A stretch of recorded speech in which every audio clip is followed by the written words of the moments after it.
San Francisco's police chief apologized today for what he said was an unintentional shooting of a burglary suspect by an officer. This happened last Friday after several calls came out about a series of car break-ins across the city.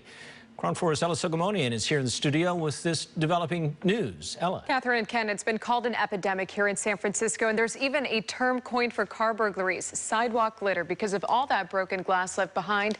And this crime happens tens of thousands of times in 1 year alone. So when SFPD got several calls about an ongoing smash and grab spree, they jumped into action. But it all ended with a gun going off, and the officer as well as the police chief both said it was unintentional.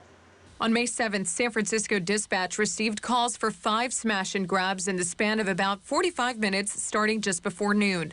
The same car witnesses described as a silver Mitsubishi Eclipse Cross was seen at each crime scene. First at Golden Gate Park, then at the Presidio, where the driver is said to have fled into oncoming traffic, then the Central District to the Embarcadero, and finally in the South of Market neighborhood. It was there that officers in plain clothes, that means not wearing uniforms, are seen on surveillance video closing in on the suspects who were rummaging through more suitcases.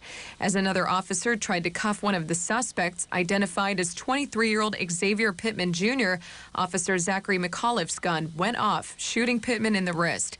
Pittman is said to not have had a weapon on him, and he is now recovering.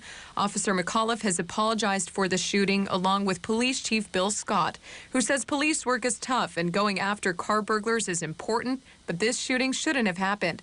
A caller into Thursday's town hall meeting with the chief claimed to be Pittman's mother and alleges that her son is now unable to work for the rest of his life because of his injury. So basically, my son is disabled for the rest of his life due to your officer accidentally shooting his gun. We have not adjudicated this case yet, and the reason that I apologize to you and your family and your son was because we believe at this point in the investigation that it shouldn't have happened. The district attorney will lead the investigation into whether deadly force was legal. That's independent of SFPD. This will determine whether the officer will face criminal charges.